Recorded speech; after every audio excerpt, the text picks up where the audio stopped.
Hello friends, welcome to best consulting services. இன்றைக்கி நம்ம என்ன பார்க்க போகிறோம் அப்படின்னா, இந்த 2025 கன்ஸ்ட்ரக்ஷன் காஸ்ட் வந்து எவ்வளவு, அதாவது ஒரு வீடு கட்டணும் அப்படின்னா எவ்வளவு செலவாகும் அப்படிங்கிறத பற்றி இந்த பதிவில் வந்து பார்க்கலாம். ஸோ இப்போ ரீசெண்டாக வந்து கன்ஸ்ட்ரக்ஷன் மெட்டீரியலோட ப்ரைஸஸ்லாம் வந்து ரொம்ப அதிகமாக இருக்குது. அப்போது அதனால் பார்த்திங்கன்னா கட்டுமான செலவுகளும் வந்து அதிகமாக இருக்குது.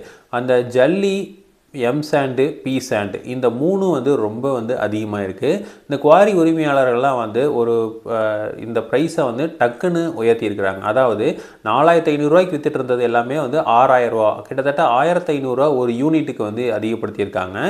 இதனால் கன்ஸ்ட்ரக்ஷன் மெட்டீரியல்ஸோட ப்ரைஸும் வந்து அதிகமாக இருக்குது. அப்போது கன்ஸ்ட்ரக்ஷன் காஸ்ட்டும் வந்து இன்டைரக்டாக வந்து அதிகமாக இருக்குது. ஸோ இப்போது இந்த ரீசெண்டாக எவ்வளோ பண்ணுறாங்க அப்படின்னா, பர் ஸ்கொயர் ஃபீட்டு 2200 வந்து பண்ணுறாங்க. அப்போது நம்ம வந்து ஒரு 1000 ஸ்கொயர் ஃபீட்டில் வீடு கட்டுறோம், ஒரு 1000 சதுரடியில் வீடு கட்டுறோம் அப்படிங்கிற பட்சத்தில் நம்மளுக்கு 22 லட்ச ரூபா வந்து செலவாகும். இது வந்து வெறும் வீட்டுக்கு மட்டும்தான். இதுக்கப்புறம் வந்து நம்ம தண்ணி தொட்டி கட்டுறோம் அப்படின்னா அதுக்கு ஒரு லட்ச ரூபா செலவாயிரும். அதே மாதிரி செப்டிக் டேங்க் கட்டுறீங்க அப்படின்னா அதுக்கு ஒரு லட்ச ரூபா செலவாயிரும். சுற்றி காம்பவுண்டு, வெளியில் வந்து ஃப்ளோரிங்கு இதெல்லாம் போடுறதுக்கு ஒரு லட்ச ரூபா செலவாயிரும். அப்படி பார்க்குறப்போ நமக்கு வந்து 25 லட்ச ரூபா இருந்தால் தான் ஒரு 1000 ஸ்கொயர் ஃபீட்டில் நம்ம வந்து 10 சதுரத்தில் வீடு கட்ட முடியும். 10 சதுரம் அப்படிங்கிறது 1000 சதுரடி. அப்போ வந்து நம்ம வீடு கட்ட முடியும். அதே மாதிரி கன்ஸ்ட்ரக்ஷன் லேபரோட காஸ்ட்டு, அதாவது வேலையாட்களோட காஸ்ட்டும் வந்து இந்த 2025 கொஞ்சம் இன்க்ரீஸ் பண்ணிடுவாங்க. ஆல்ரெடி ஒரு மேசனுக்கு 1000 ரூபாயிலிருந்து 1100 வரைக்கும் கொடுக்குறோம். இப்போ வந்து அதை 1200 1300 பண்ணிடுவாங்க இந்த வருஷத்தில்.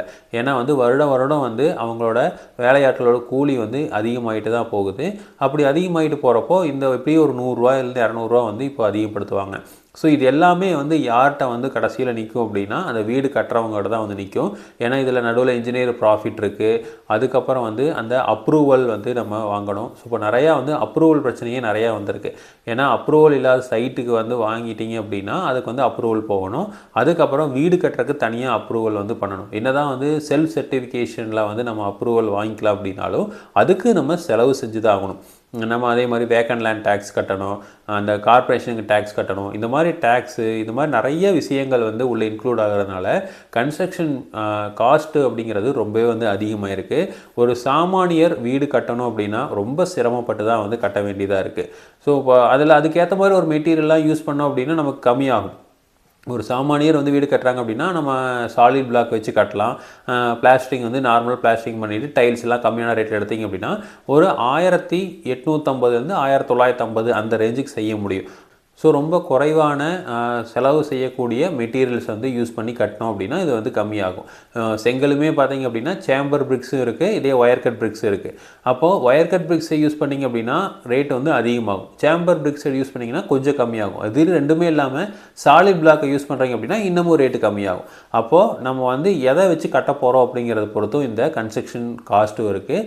ஸோ இப்போ பொதுவாக பார்த்திங்க அப்படின்னா 2200 இல்லாமல் நம்மளால் வந்து ஒரு நல்ல லக்ஸரியான ஒரு ஹவுஸை வந்து லக்ஸரிங்க அப்படின்னு சொல்ல முடியாது, ஒரு பார்க்குறக்கு நல்லா இருக்கிற வீடு வந்து கட்ட முடியாது.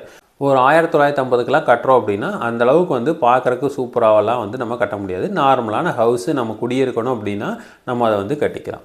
ஸோ இதே மாதிரி இன்ஃபர்மேஷன் உங்களுக்கு தொடர்ந்து வேணும் அப்படின்னு எங்கள் சேனலை சப்ஸ்கிரைப் பண்ணுங்கள். தேங்க்யூ.